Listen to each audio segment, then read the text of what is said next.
할렐루야, 반갑습니다. 2025년도 1월 5일 주일 첫 예배를 시작합니다. 2025 새해 첫 예배입니다. 예배는 하나님을 기쁘시게 하는 것입니다. 내 영혼아 하나님을 기쁘시게 하자. 세 번 이렇게 고백함으로 예배 선하고 예배 시작하도록 하겠습니다. 시작. 내 영혼아 하나님을 기쁘시게 하자. 내 영혼아 하나님을 기쁘시게 하자. 내 영혼아 하나님을 기쁘시게 하자.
또 기도할 하나님, 오늘 또 우리 죄 은혜 가운데 또 풍성한 거룩한 예배가 될 수 있도록 예배를 위해서 합심하여 간절히 기도합니다. 하나님 아버지여 감사합니다. 우리 주님이 함께 하시고 인도해 주셔서 하나님의 거룩한 역사 이루게 하시고 주님을 기쁘시게 하기에 조금도 부족함이 없도록 거룩한 아버지 끌어 주시옵소서. 생명과 성령이 충만하여 하나님을 기쁘시게 하기에 부족함이 없는 믿음의 모든 시간이 되도록 시간을 거룩하게 이끌어 주시고 은혜로도 채우시며 함께하여 주시옵소서. 예수 이름으로 기도합나이다.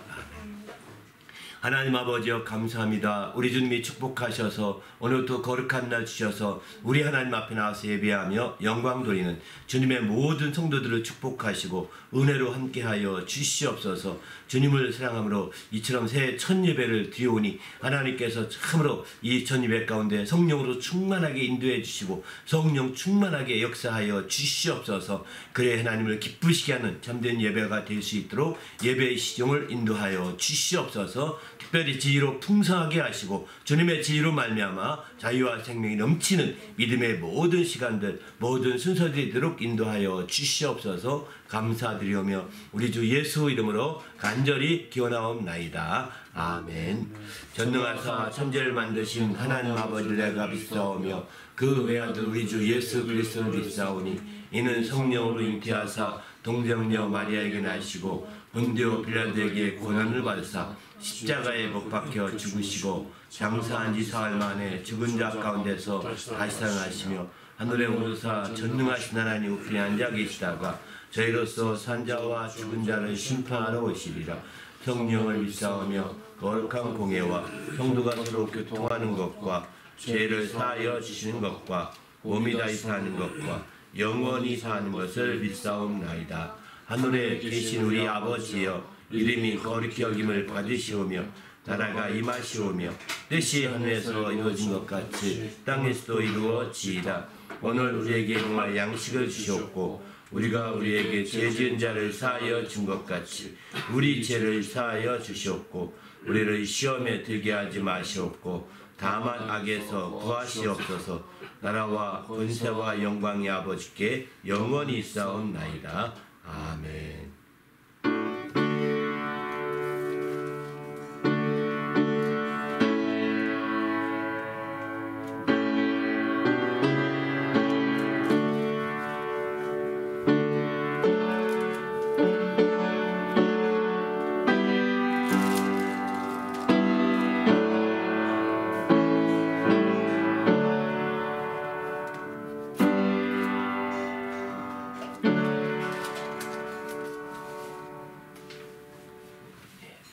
하나님께 오늘도 하나님께 드릴 찬송은 내 평생 소원 이것뿐 450장, 또 주 음성 외에는 446장, 또 예수 따라가며 449장 이 세 곡 찬송으로 하나님께 영광을 드립니다.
순종하는 자를 주가 늘 함께 하시리라.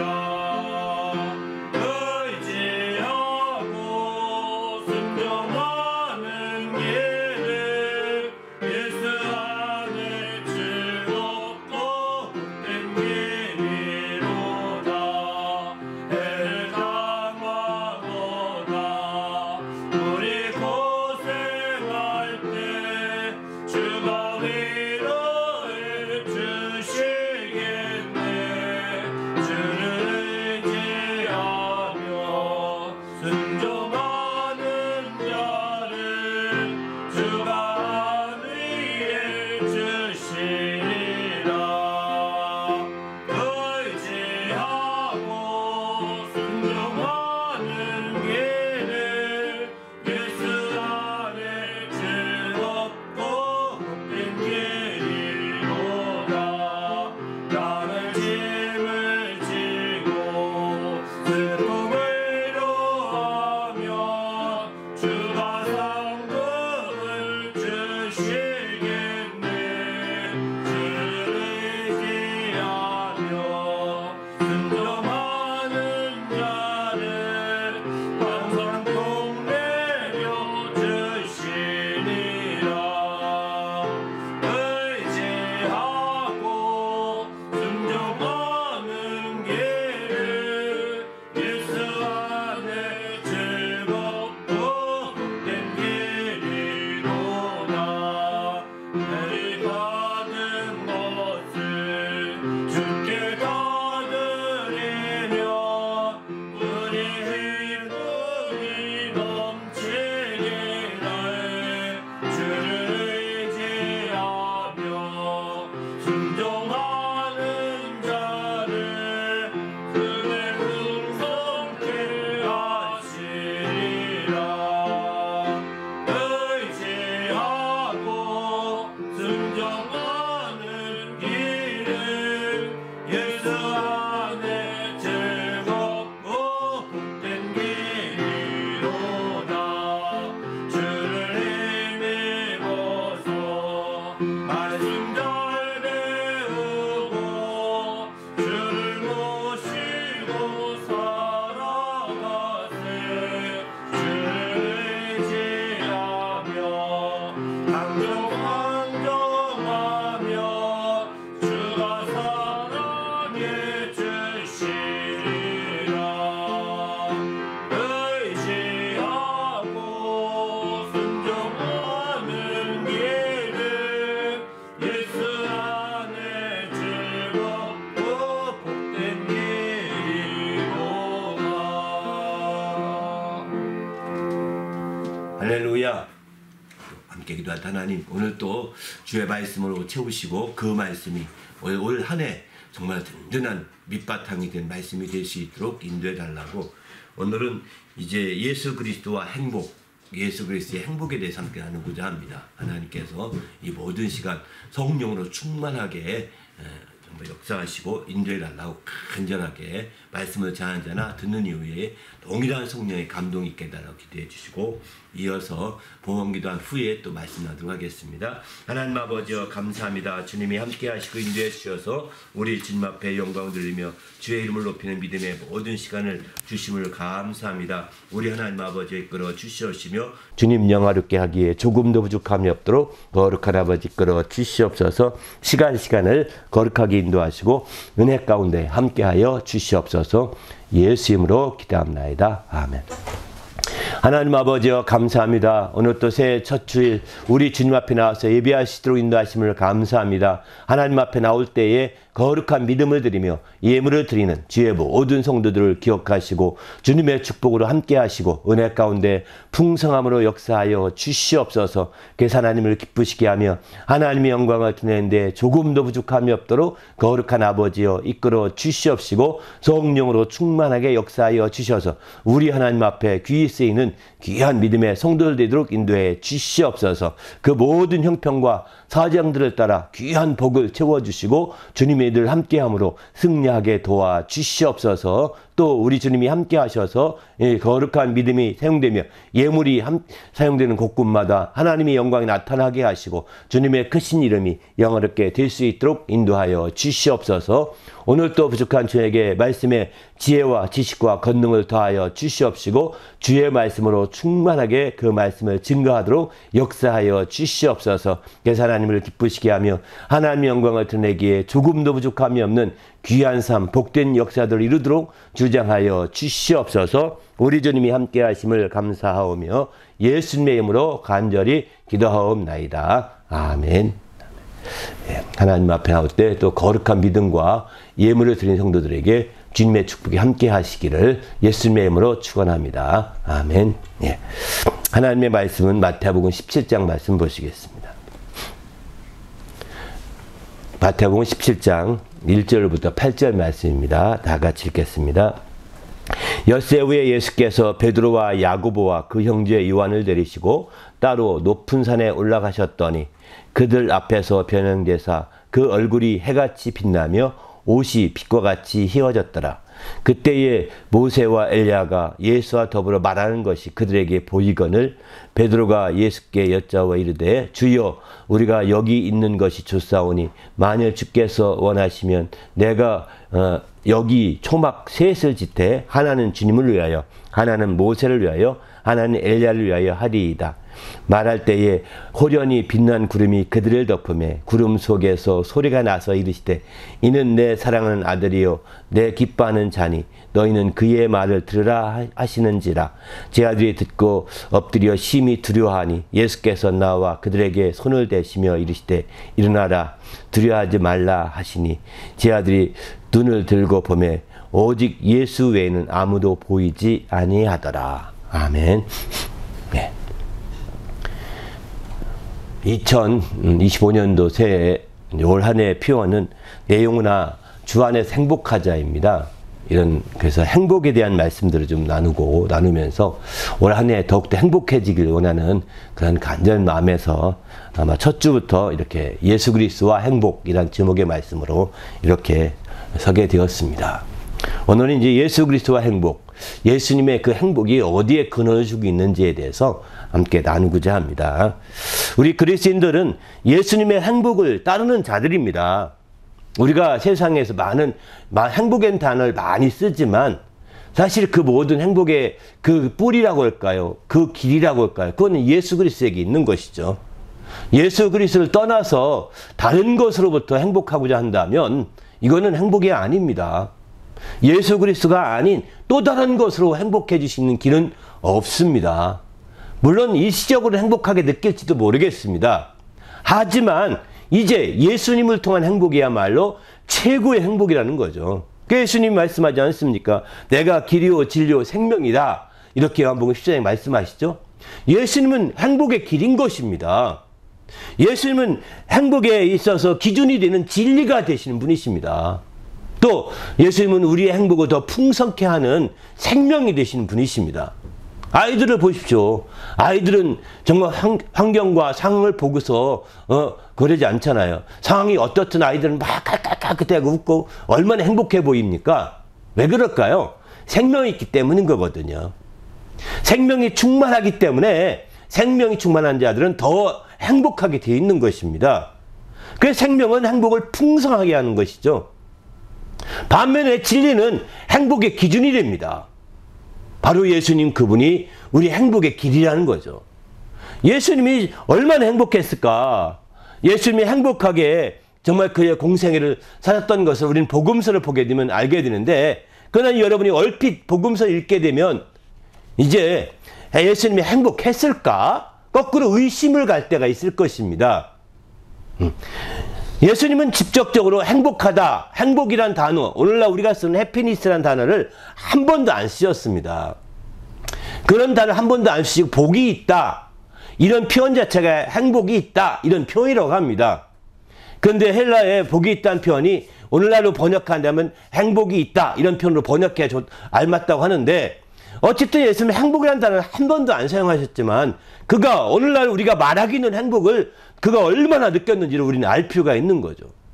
그래서 주님께서는 이제 그런 행복하신 분이셨기 때문에 복음서를 통해서 복음서에 사복음서가 있죠. 28번이나 복이 있도다, 복이 있으리니, 복이 있으라, 이런 표현들이 28번이 나오고 있습니다. 그만큼 예수께서 정말 그가 행복하지 않았으면 복이 있으라 이렇게 하셨겠어요? 그가 행복하시니까 복에 대해서 가르쳐 주는 것이고 복을 누리게 알려주는 것이죠. 원래 이제 다음에 또 설명하겠지만 복과 행복은 좀 차이가 있는 것이죠. 복은 행복의 뿌리와 같은 것입니다. 행복은 복의 열매라고 볼 수 있습니다. 복에 많은 열매들이 있지만 그 중에서 가장 포괄적인 열매를 우리는 행복이라고 표현하는 거죠. 복이 실제로 드러났을 때 그게 행복으로 느껴지는 것이죠. 그런데 어쨌든 우리는 주님 앞에서 이제 이런 복에 대해서 복이 있으라, 우리를 행복하게 하기 원하셨기 때문에 28번이나 복이 있으라, 복이 있으라, 복이 있으라. 마태복음 5장 같은 경우는 팔복에 대해서도 막 그렇게 분명하게 말씀하지 않습니까? 이만큼 우리는 주님께서 얼마나 그분이 행복해 하셨는지를 우리가 잘 알 수 있다고 성경을 통해 배울 수 있는 거죠. 그러나 얼핏 성경을 보게 되면, 복음서를 읽게 되면 주님이 행복했던 때보다는 오히려 고통스러워 하시고 또 힘들어 하시고 또 고난 때문에 어려워하신 모습들이 더 크게 부각될 수도 있습니다. 그렇지만 주님께서 그 고통스러운 때도 있고 고난받으면서 이제 답답해할 때 답답하다 표현한 적도 있지만 그러나 그는 그것이 전부가 아니었습니다. 나중에 쭉 보게 되면 그는 오히려 더 행복했던 것을 말씀하고 있는 것을 보게 됩니다. 그래서 우리는 주님 앞에서 우리가 늘 깨어서 주님의 행복에 대해서 적극적인 이해가 필요한 것이죠. 그 행복을 우리가 누리고자 해야 된다는 것입니다. 우리 모두가 주님 앞에서 이런 귀한 행복을 누리는 성도가 되시길 바랍니다. 할렐루야. 바로 우리가 주의 행복을 누리되 주님의 행복으로 행복해지기 원하는 것이지 그 행복이 아닌 다른 어떤 것으로 행복하려고 하는 것은 아니라는 것입니다. 세상 사람들도 행복을 추구합니다. 그들도 다 행복을 추구합니다. 하지만 그 행복에는 주님의 행복과는 차이가 있는 것이죠. 주님의 행복과는 분명한 차이가 있는 거예요. 주님을 따를 때 더 행복한 것이지 주님을 따르지 않을 때 그리고 주님과 멀어질 때 행복해지는 것은 아닙니다. 우리가 특별하게 온 가족이 행복해지기 원합니다. 그래서 함께 행복해지기 원해서 정말 온 가족이 함께 신앙생활을 원합니다. 그 행복의 지름길은 온 가족이 정말 인간적인 면에서 행복해지는 것이 아니라 주님의 행복으로 얼마큼 행복해지려고 하느냐에 달려있는 것이죠. 그래야 참된 행복이 그 가족 가운데, 가정 가운데 있게 되는 것이죠. 이렇게 주님의 행복이 우뚝 중심에 서게 만드는 것이 가장 중요하다는 것입니다. 그래서 우리가 철저히, 여러분 어떤 사람들은 회사를 만들면서 온 회사 직원들 다 행복하기 원합니다. 어떤 좋은 사장님은 회사의 복지를 아주 잘 해줍니다. 다 자기 회사에 나오는 직원들은 어려움 겪고 고생하고 고민하는 가정이 없기를 바라서 마치 그분은 어진 임금님처럼 이제 온 가족까지, 직원 가족까지 다 챙깁니다. 어려운 사람 있으면 몰래 뒤로 가서 이렇게 푼돈도 집어주고 이런 사장님도 있다는 얘기를 들었습니다. 참 놀랍지 않습니까? 왜 그럴까요? 온 회사가 행복해지기 원해서 그런 거죠. 왜? 가정에서 불행해지면 그 회사가 행복해질 수 없기 때문입니다. 그래서 이렇게 잘하지만 그것도 일시적인 것입니다. 그것도 일시적인 것이에요. 그러면 더 확실한 행복이 뭐냐? 예수님의 행복으로 행복해지게 만들어야 된다는 것이죠. 예수님의 행복으로 행복해지게 예수가 중심에 딱 서게 만들어주지 않는 이상은 그건 하나의 정말 낭비일 수도 있습니다. 세상에서 본다면 하나의 헛된 짓 할 수 있다고 볼 수도 있는 것이죠. 그러나 예수님이 직원들의 중심에 서게 한다면, 예수님이 그 마음에, 직원들의 가족의 마음에 서게 한다면 그 행복은 영원히 지속될 수가 있는 것이죠. 그래서 예수님이 바로 우리의 행복의 길이 되는 것입니다. 예수님의 행복의 길이 되는 거예요. 예수님 외에 또 다른 것으로 행복하게 하려고, 인간적인 면에서 행복하려고 하는 것에는 한계가 있다는 걸 깨닫고, 이제 정말 철저히 예수 중심으로 예수가 행복의 길이다, 예수가 또 행복의 기준이 되는 바로 진리이다. 예수가 행복을 더 풍성케 하는 생명이다. 이걸 아시고 예수로 말미암아 그 가정이나 직장이나 사회라도, 여러분이 섬기는 사회 속에서 공동체라도 그렇게 나갈 때 참되고 영원한 행복을 누릴 수 있는 그 기반이 다져지게 되는 것이죠. 그렇지 않은 것으로는 한계가 있습니다. 우리 모두 주님 안에서 이런 주님의 귀한 행복을 누리는 귀한 성도가 되시기를 예수님의 이름으로 축원합니다. 할렐루야. 그래서 우리가 적극적으로 예수가 중심에 서고 예수가 철저히 그 안에 진리가 중심에서 기준을, 행복의 기준을 설정해주고 예수가 생명을 가르쳐서 행복이 더 풍성해지게 만들어 가야 된다는 겁니다. 그럴 때 우리 모두가 행복한 가정이요, 우리 모두가 행복한 직장이요, 우리 모두가 행복한 공동체요, 우리 모두가 행복한 교회가 될 수 있는 것이죠. 예수가 빠지고 예수가 중심에 서지 못하고 변두리에 선다면 이거는 소용이 없습니다. 예수가 중심에 선다는 것은 믿음 있는 자가 중심에 서야 하는 것입니다. 믿음 있는 자가 중심에 우뚝 서지게 만들어야 되는 거죠. 믿음 있는 자가 뒤로 빠지게 되면 이거는 행복에 반감될 수 있습니다. 어떤 상황이 되더라도 믿음 있는 자가 중심에 서야 되는 거예요. 나이가 아무리 들어도 믿음 있는 자가 중심에 서서 이렇게 행복의 기준을 설정해주고 이렇게 행복을 풍성하시도록 생명을 공급해주고 행복의 길로 안내해주지 않게 되면 저절로 되지 않습니다. 이렇게 예수의 행복을 행복해지게 하는데 얼마나 많은 악한 것들에 방해받는지 이루 말할 수가 없습니다. 그러나 이제 그런 방해에도 불구하고, 그러기 이런 방해들에 불구하고 우리가 더욱더 행복해지기 원한다면 먼저 믿음 있는 자가 앞장서야 되는 겁니다.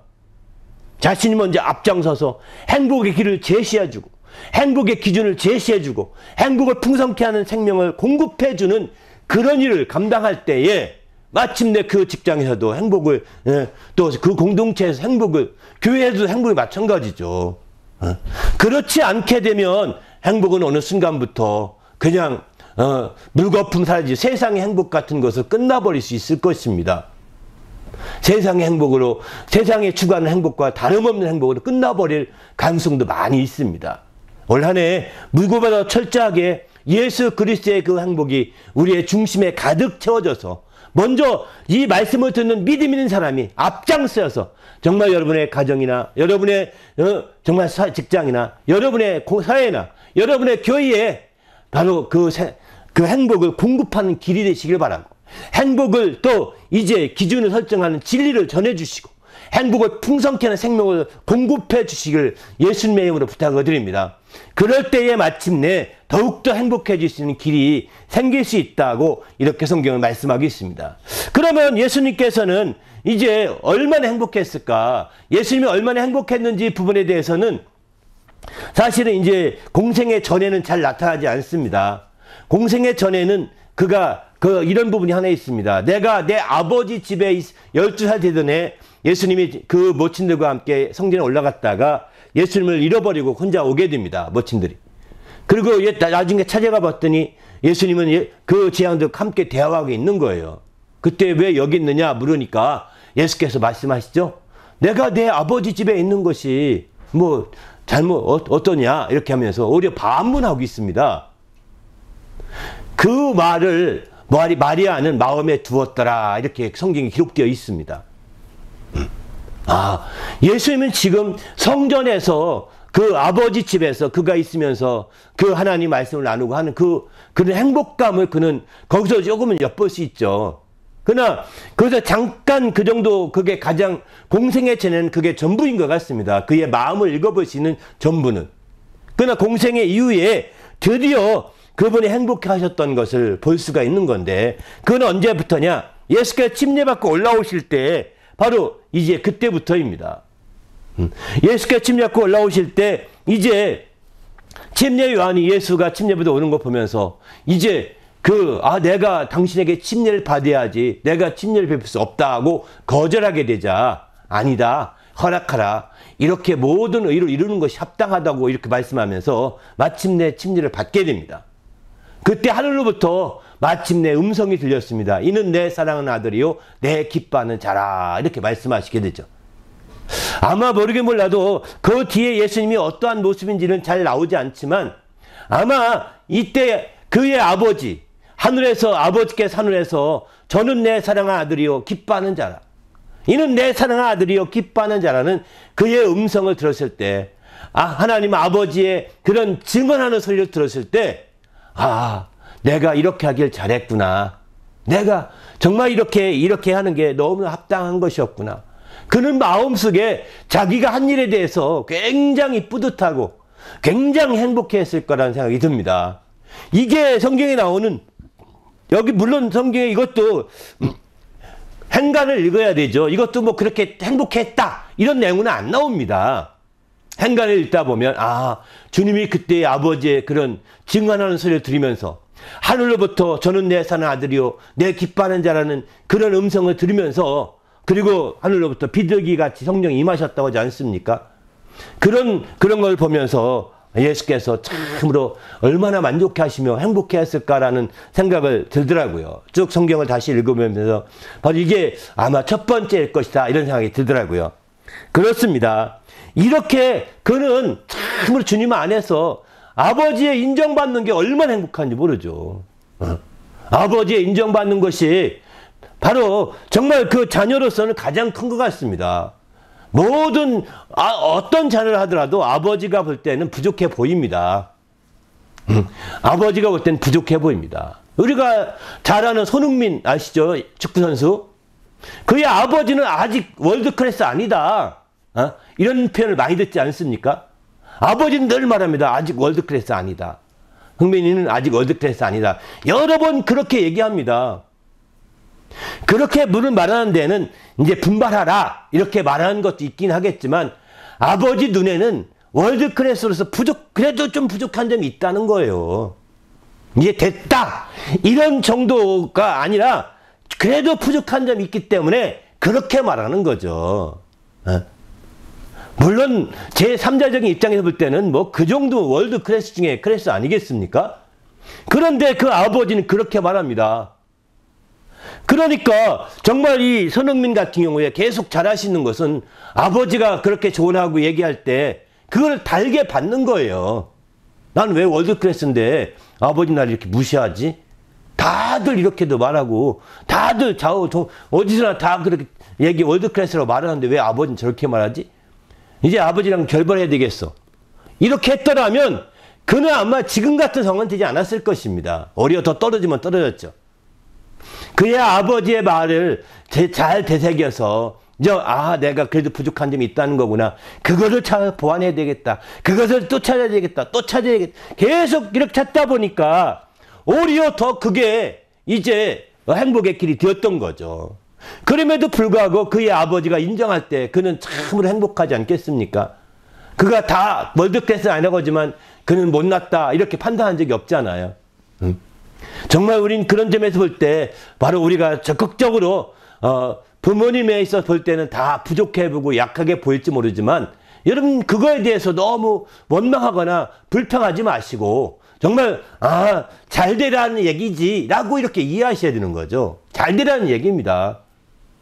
물론 부모님들이 정말 칭찬을 잘하고 또 아주 그렇게 잘하는 부모님이 있을지 모르겠지만 대부분이 그렇지 못합니다.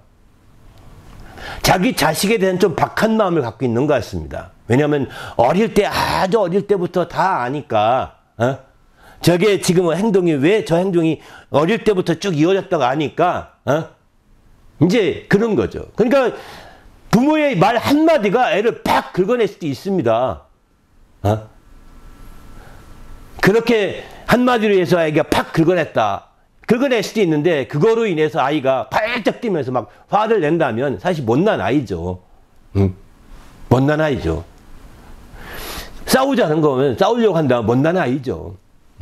하지만 정말 어쨌든 잘 되길 바라는 것이지 그게 망하길 바라거나 저주하는 것이거나 또는 이제 그게 아주 판단하고 정죄하는 것은 결단코 아니라는 것입니다.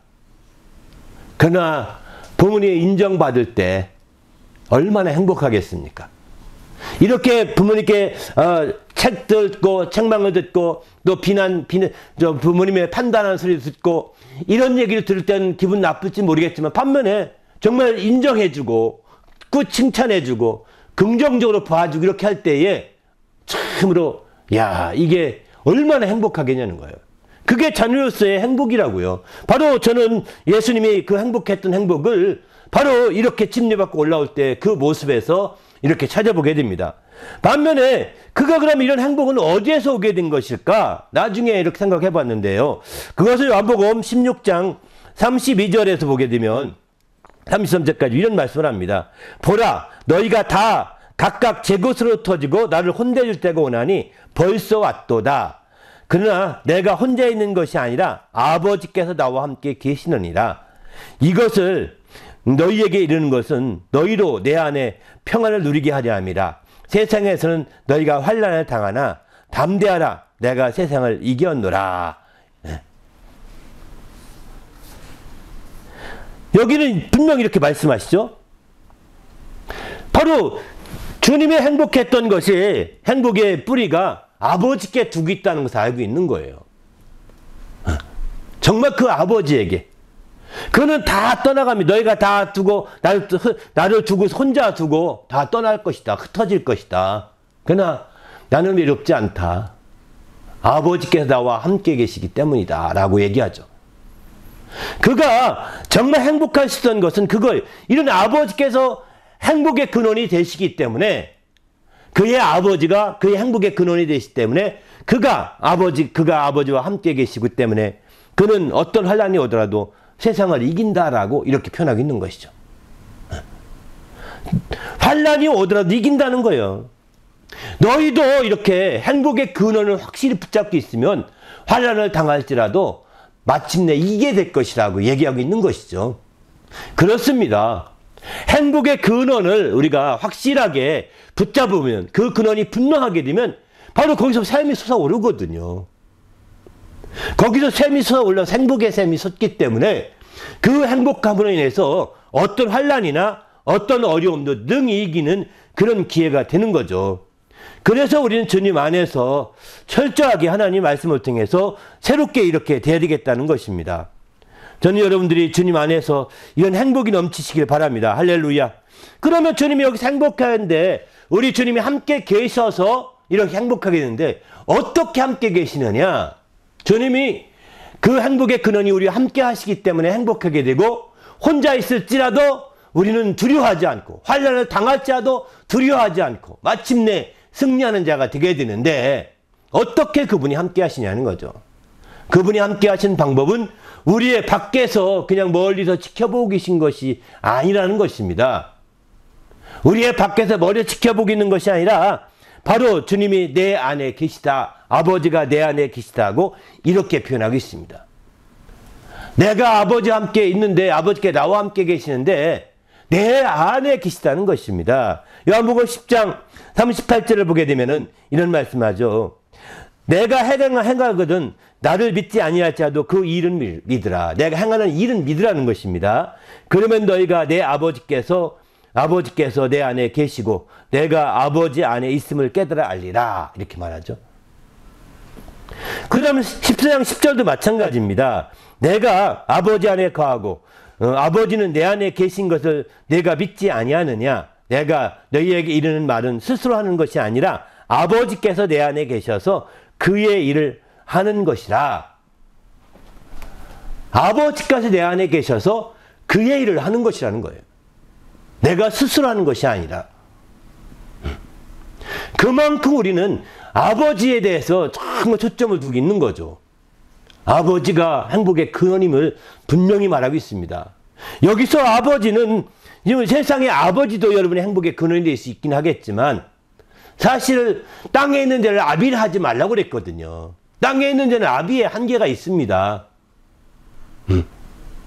오직 너희 아비는 하늘에 계신 이시니라 이렇게 한 분이시라고 말하거든요. 그러니까 정말 하나님 아버지에 초점 두는 그 행복의 근원인 거죠. 하나님 아버지는 바로 오직 행복의 근원이 되시는 거죠. 그분이 우리 안에 계셔야 된다는 겁니다.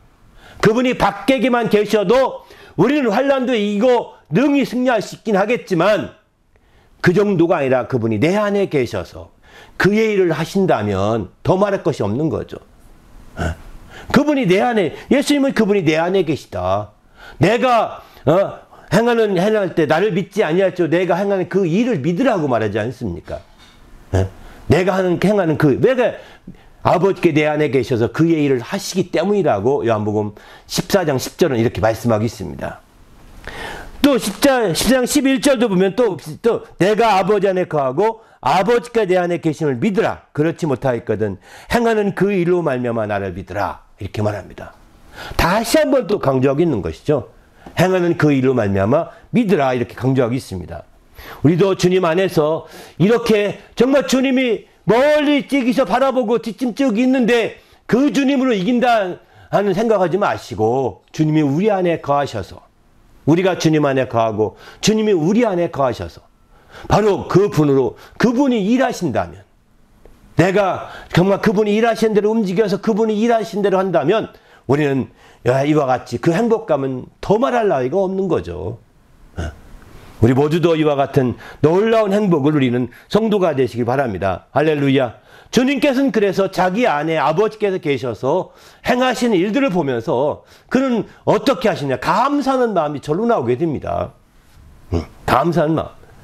바로 그 나사로를 살리기 위해서 돌을 옮겨놓은 후에 주님이 기도하시죠. 눈을 들어 우러러 보시고 이르시되 아버지여 내 말을 들으신 것을 감사나이다. 나사로를 지금 살리려고 기도하는 것입니다. 그동안에 내 말을 들으신 것을 감사나이다. 감사가 바로 절로 나오지 않습니까? 그리고 기쁨이 있습니다. 기쁨이. 이제 누가복음 10장 21절 보게 되면은 바로 성령으로 기뻐하사 천지의 주제신 아버지여 이것을 지혜롭고 슬기는 자들에게는 숨기시고 어린아이에게는 나타내심이 감사하나이다. 옳소이다 이렇게 된 것이 아버지 뜻이니이다. 다 아버지 뜻대로 되고 있음이 인하여 감사하고 있습니다. 또 정말 얼마나 행복했던지 성령으로 기뻐하셨다고 이렇게까지 말씀하고 있습니다. 그렇습니다. 우리 가운데 아버지 하나님께서 함께 역사한다는 사실을 안다면 감사가 절로 나오게 되어 있습니다. 우리 가운데서 그분이 역사하는 것이 못 느낄 때, 불확실할 때 감사가 안 나오죠. 그리고 인간적인 꼼수만 등장할 뿐입니다. 인간적인 생각만 막 5만 가지 등장하는 것입니다. 감사가 나오지 않고 인간적인 생각이 앞선다면 조금 보류할 필요가 있습니다. 모든 문제에 있어서.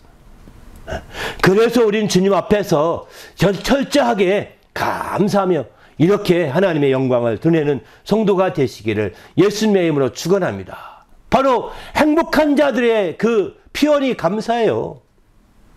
행복한 자들의 표현입니다. 여러분 행복하십니까? 행복한 자 입술에서 가장 많이 나오는 게 감사일 것입니다. 그런데 행복하지 않은 자들은 입술에서는 감사가 안 나옵니다.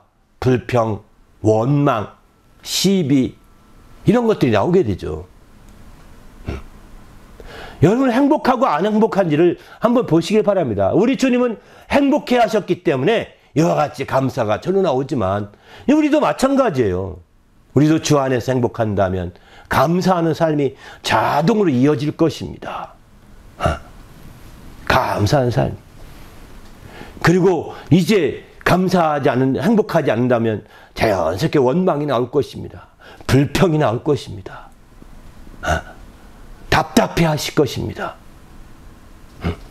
우리는 주님 앞에서 정말 철저히 행복함으로 말미암아 더욱더 감사할 수 있는 그런 귀한 성도가 되시기를 예수님의 이름으로 부탁을 드립니다. 할렐루야. 그래서 행복한 자들은 범사에 감사할 수 있다고 했습니다. 항상 기뻐할 수 있다고 했습니다. 왜? 주의 뜻 가운데 펼쳐진 일들이기 때문이죠. 우리 모두도 이와 같은 감사와 기쁨이 넘치는 귀한 성도들 될 수 있기를 예수님의 이름으로 부탁드립니다. 할렐루야. 오늘 본문에 보게 되면 이 본문의 말씀은 주님이 행복했던 순간 중에 분명히 한순간이었을 것이다. 그는 행복했던 순간 중에 분명히 아주 큰 부분에 다른 어떤 때보다도 행복했던 그런 순간이 아니었을까 이런 생각을 합니다. 이것도 이제 주님이 어떤 높은 산에 올라가 제자 3명 베드로와 요한 야고보와 함께 올라갔을 때 거기서 주님이 변형이 되십니다. 변형이 되셔서 얼굴은 아주 해같이 빛나고 옷은 아주 휘어져서 빛처럼 휘어져서 그런 옷을 입게 됩니다. 그런데 좌우에 모세와 엘리야와 함께 서게 됩니다. 이렇게 서게 되었을 때 그 광경을 지켜보던 베드로가 너무 충격을 받습니다. 너무 기뻐하면서 말하기를 주여 여기가 너무 좋사오니 여기에 이 산에 초막 자기가 올라가 높은 산에 초막 셋을 짓겠다는 거예요. 요즘 한국식으로 표현하면 사당 셋을 짓겠다는 얘기겠죠. 그런데 그때에 그렇게 말하니까 이제 빛난 구름이 덮게 됩니다. 그러면서 하늘에서 음성이 들립니다. 이는 내 사랑하는 아들이요 내 기뻐하는 자라. 너희는 그의 말을 들으라 이렇게 말합니다. 앞에 부분 이는 내 사랑하는 아들이요 내 기뻐하는 자라는 표현은 예수님이 침례받을 때 하늘로부터 들었던 주님의 음성이에요. 그런데 똑같은 음성이죠. 하는 아버지의 증언이죠. 그런데 너희는 그의 말을 들으라. 베드로와 요한과 야고보에게 아주 분명하게 지시하신 것을 보게 되는 거죠. 그때에 바로 그 침례 받고 올라올 때는 누구도 못 들었습니다. 저는 내 사랑하는 아들, 내 기뻐하는 자라는 걸 잘 몰랐을 것입니다. 침례 요한이 들었는지 모르겠는데 아마 침례 요한이 들었을 가능성이 있죠. 그래서 그 전해준 것이 아닌가 이런 생각도 하는데 어쨌든 침례 요한이 외엔 듣지 못했던 그 어쩌면 예수님만 들었던 그런 말씀이었지만 여기서는 저는 내 사랑, 이는 내 사랑 아들이요 내 기뻐하는 자라. 베드로와 요한과 야고보도 다 들었던 것이고 제자들 앞에서 아버지의 인정을 받은 것입니다. 그리고 너희는 그의 말을 들으라. 이렇게 정말 아버지의 지시까지 받게 된 것이죠. 이렇게 음성이 되니까 베드로가 막 엎드려져서 두려워하고 엎드려집니다. 그러니까 이제 예수께서 잠시 오셔서 손을 대시며 일어나라 이렇게 말씀하시죠. 그리고 마침내 산을 내려오시게 되는데 여기서 우리가 알다시피 저는 내 사랑하는 아들이요 기뻐하는 자니 너희 그의 말을 들으라. 이게요 정말 그 말씀 들을 때 아버지께서 정말 나를 인정하시는구나. 내가 그동안에 아마 침례받고 올라와서 요한복음 17장까지 마태복음 본다면 마태복음 17장 앞에는 3장이고 바로 14장의 차이가 나지만은 얼마큼 시간이 떨어지는 시간적으로는 잘 모르겠습니다. 이게 1년째인지 2년째인지 잘 모르겠습니다. 얼마큼 간격인지 시간적 간격은 모르겠는데 이제 그러나 제 아들 앞에서 자기의 제 아들 앞에서 이렇게 인정해 주시는 것을 아마 예수님은 너무너무 기뻐했을 거라고 생각합니다. 정말 다른 사람도 아니죠. 자기의 제자들 앞에서 이렇게 아버지께서 인정해 주시고 그리고 그의 말을 들으라고 이렇게 하신 걸 들을 때 그 행복감은 아마 이루 말할 수 없었을 것이다 이런 생각이 듭니다. 그 후에 주님은 정말 마지막 이제 십자가를 지시는 일이 남으시죠. 그러나 그는 아버지와 함께하는 행복을 계속해서 그는 누리게 되는 것이죠. 제 아들은 마침내 다 떠나갑니다. 아버지만 함께 하시는 거예요. 아버지가 그와 함께 하지 않았더라면 어찌하겠습니까? 그러니까 그는 마침내 이렇게 기도하는 거죠. 누가복음 23장 46절 보게 되면 예수께서 큰 소리를 불러 이르시되 아버지 내 영혼을 아버지 손에 부탁하나이다 이렇게 말하거든요. 자기와 함께 하시는 그분에게 마지막 부탁을 하는 것입니다. 아버지여 내 영혼을 아버지에게 아버지 손에 부탁하나이다. 그렇게 하신 후에 주님이 이렇게 숨을 숨지셨다고 말씀하시죠. 누가복음 23장 46절에 보게 되면 그렇게 주님은 아버지 손에 마지막 죽음까지도 아버지 손에 맡기시는 겁니다. 그런데요 이제 요한복음 19장 3절에 보게 마지막에 운명하실 때 그는 여기서는 다른 말씀을 하셨다라고 말하시거든요. 예수께서 19장 3절 보면 요한복음에 신포주주를 받으신 후에 이르시되 다 이루었다 하시고 머리를 숙이니 영혼이 떠나가시니라. 바로 다 이루었다라고 말씀하시고 영혼이 떠나가시는 거예요. 여기서 다 이뤘다는 건 무엇일까요? 그것은 바로 그가 침례받고 올라올 때 이제 모든 의를 이루는 것이 합당하다고 말한 그 의인 거죠. 모든 의를 다 이루었다는 것입니다. 모든 의를 다 이루었다라고 이렇게 말씀하시는 거예요. 바로 아버지 앞에 어쩌면 마지막 운명하면서도 자기와 함께 하시는 아버지 앞에 스스로 고백하는 다 이루었다. 만족하면서 행복해하면서 그가 영혼을 아버지 손에 부탁하고 있는 걸 보지 않습니까? 그렇습니다. 바로 여기서 우리가 꼭 나누고 싶었던 것은 바로 아버지가 행복의 근원이었다는 것입니다. 아버지를 떠나서는 그가 행복할 수 없었고 아버지가 그 안에 계시고 그도 아버지 안에 거함으로 행복할 수 있게 되었다는 것을 성경은 누누이 여러 부분에서 말씀하고 있습니다. 그게 바로 성경에서 말하는 행복인 것입니다. 다른 행복에 대해서 많은 종류의 얘기를 할지는 모르겠지만 그 모든 것들은 하나의 어떤 눈에 보이는 형태에 따라 다를 수 있을 것입니다. 그러나 행복의 근원은 아버지에게 있는 것입니다. 아버지, 그분이 우리와 함께 하실 때 정말 행복해서 다 떠날지라도 나 혼자 남을지라도 능히 이기실 만한 큰 행복할 만한 기회가 되는 것이고요. 그분이 함께하되 그냥 가까이서 함께하는 정도가 아니라 내 안에 계셔서 그의 일을 하고 있기 때문에 더 말할 것 없이 행복한 거죠. 그래서 제 아들이 다 떠나갔습니다. 마지막 운명할 시간이 다가옵니다. 이제 그분한테 나와 함께 하시고 내 안에서 역사하시는 그분한테 바로 아버지여 내 영혼을 부탁하나이다 하고 그 아버지께 부탁하는, 아버지 손에 부탁하는 겁니다. 그리고 마침내 아버지 그동안에 처음부터 이루고자 했던 그 의를 다 이루었다 하면서 그 행복해하는 그 이루었다고 표현한 이 말씀 생각해 보십시오. 여러분, 우리가 마지막 죽음 앞에서 다 이루었다 할 수가 있겠습니까? 무엇을 다 이루겠습니까? 하나님의 일을 다 이루고 이제 하나님 내 할 일을 다 했습니다. 이렇게 마치고 가는 겁니다. 우리는 그러기에 주님 앞에서 우리가 철저하게 다 이루신 주님의 이와 같은 행복감을 한번 깊이 되새겨 보시길 바랍니다. 그때에 마침 우리는 이제 우리 모두도 마지막 우리의 운명하는 마지막 자리에서 이와 같이 다 이루었도다 말하시는 자가 되어야 되지 않겠습니까? 바로 아버지 하나님께서 우리와 함께 하신다면, 아버지 하나님께서 우리 안에 거하시고 우리가 아버지 하나님 안에 거하시고 이렇게 된다면 바로 주님의 행복이 우리 가운데 가득하게 되어서 우리도 능히 그와 같이 말할 수 있는 거죠. 우리 모두도 주님 안에서 이런 귀한 주님의 행복이 넘치는 성도가 되시기를 예수님의 이름으로 부탁을 드립니다. 할렐루야. 그런데 말이죠. 오늘 본문의 8절까지 잡았는데 9절에 보면 이런 말씀을 합니다. 마태복음 17장 9절에 보면 그들이 산에서 내려올 때 예수께서 명하여 이르시되 인자가 죽은 자 가운데서 살아나기 전에는 본 것을 아무에게도 이르지 말라 하시니, 바로 변형된 산에 올라가서 그들이 보고 들었던 것들을 아무에게 이르지 말라는 거예요. 주님이 인자가 죽은 자 가운데서 부활할 때까지. 왜 이렇게 말씀하셨을까요? 바로 우리가 보았던 것, 들었던 몇 가지만 가지고서 쪼르르 자랑하는 식이 되면 안 된다. 이게 행복감을 반감시키는 거라는 겁니다. 여러분 행복하게 했던 본 것이 있을 것입니다.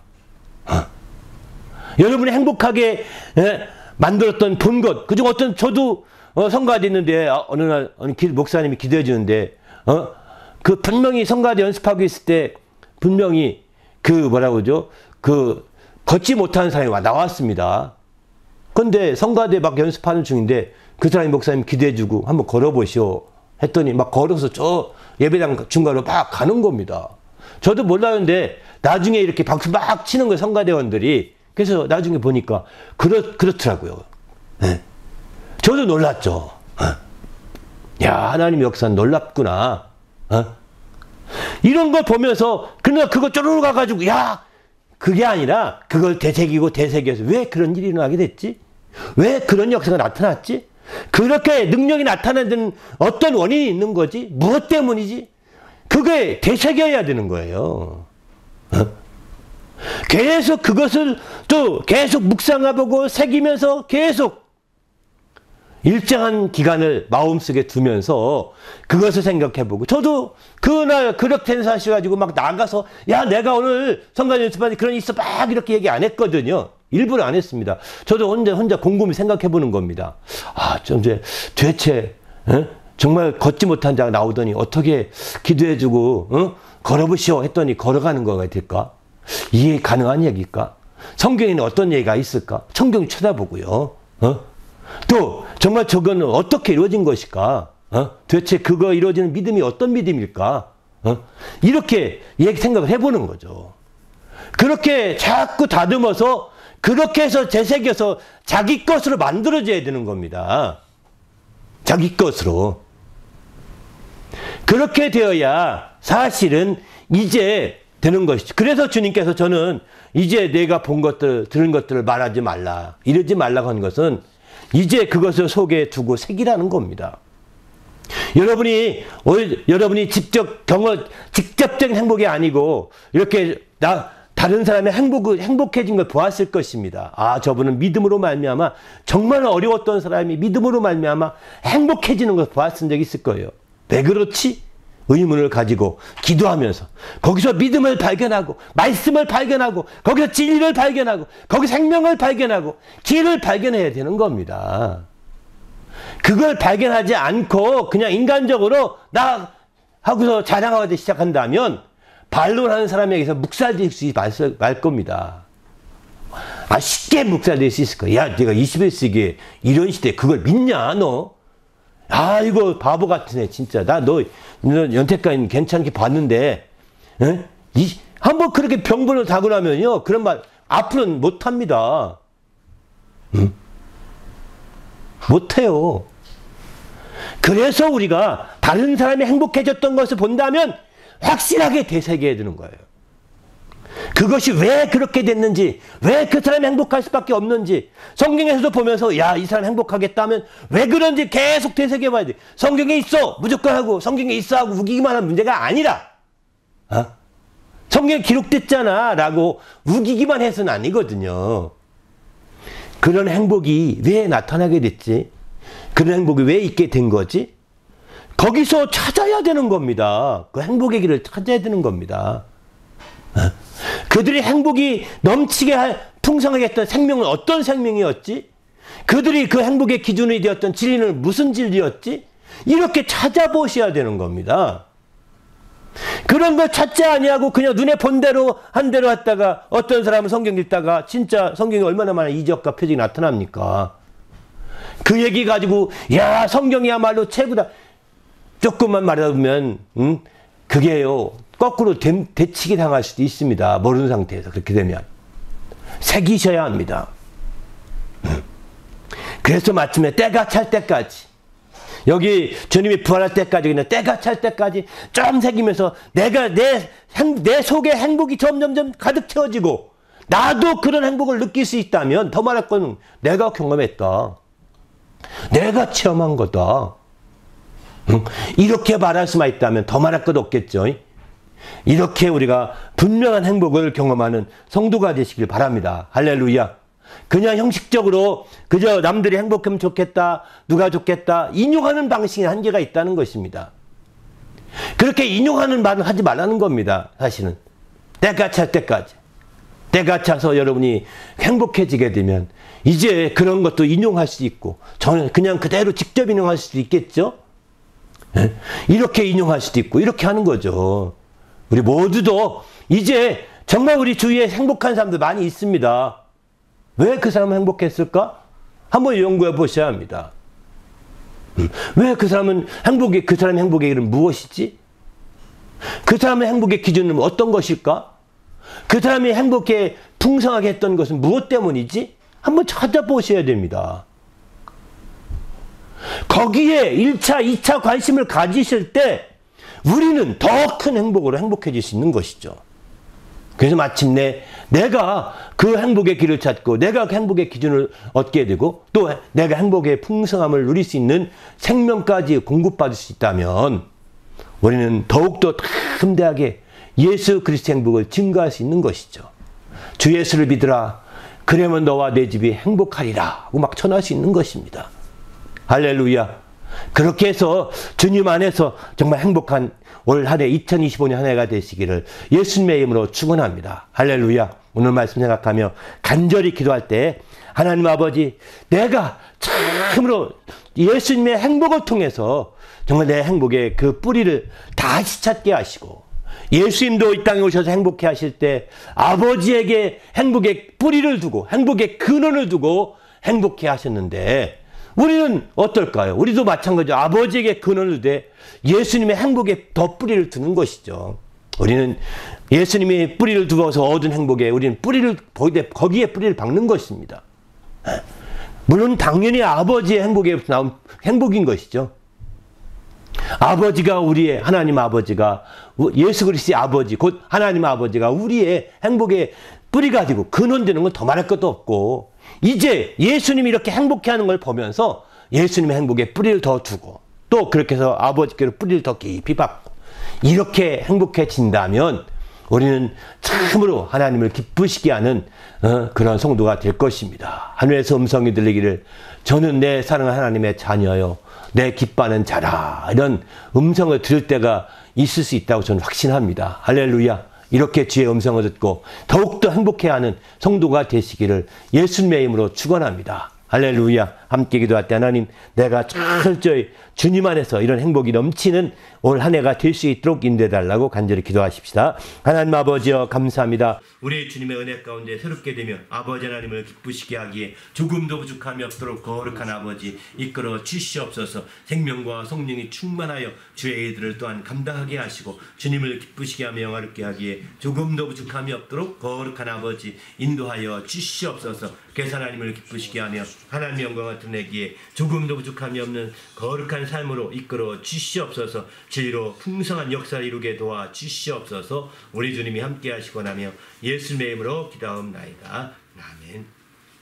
하나님 아버지여 감사합니다. 우리 주님이 축복하셔서 온전히 정말 주님의 행복을 우리가 깊이 알게 하여 주시옵소서. 예수님의 그 행복, 예수님이 어떻게 행복했는지를 알게 하실 때 예수님께서 하나님 아버지께 행복의 근원을 두고 있음을 우리는 알았습니다. 하나님 아버지, 우리도 이제 행복의 근원이 우리 하나님 아버지께 있음을 알고 확실한 행복의 뿌리를 내리는 성도가 되게 도와 주시옵시고, 또 예수 그리스도의 행복의 뿌리를 내려서 온전히 더욱더 행복해지는 귀한 삶을 살게 도와 주시옵소서. 예수님의 행복을 우리가 유심히 보게 하시고 또 성경을 통해서 행복했던 자들을 유심히 보게 하실 때 그것이 그저 직접적인 인용 한두 마디로 끝나지 아니하고 우리에게 행복의 큰 길이 되게 하시고 그것이 행복의 기준이 되게 하시고 그것이 우리에게 행복을 풍성케 하는 생명의 말씀이 되게 하셔서 참으로 더욱더 행복해지는 성도가 될 수 있도록 인도하여 주시옵소서. 오늘도 주의 뜻대로 살고 주의 말씀을 따라 더욱더 행복해지는 한 해가 되기를 간절히 소망하는 모든 주님의 성도들 위해 지금부터 함께하여 주시되 영원토록 함께하여 주시옵소서. 감사드리오며 예수님의 이름으로 기도하옵나이다. 아멘.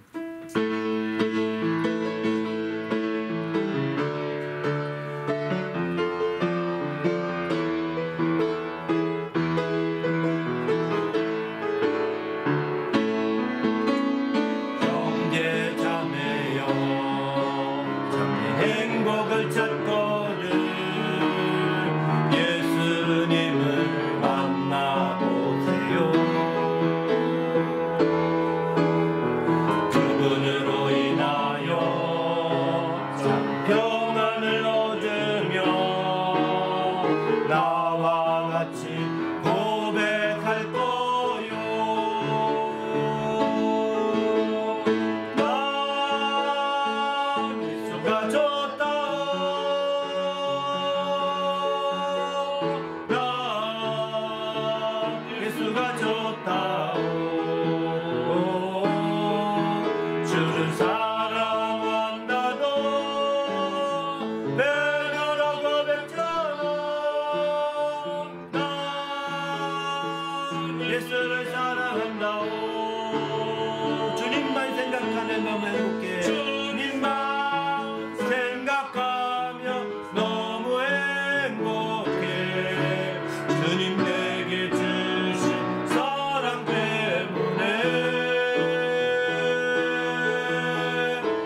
예수를 사랑한다오. 할렐루야. 기도하십시다.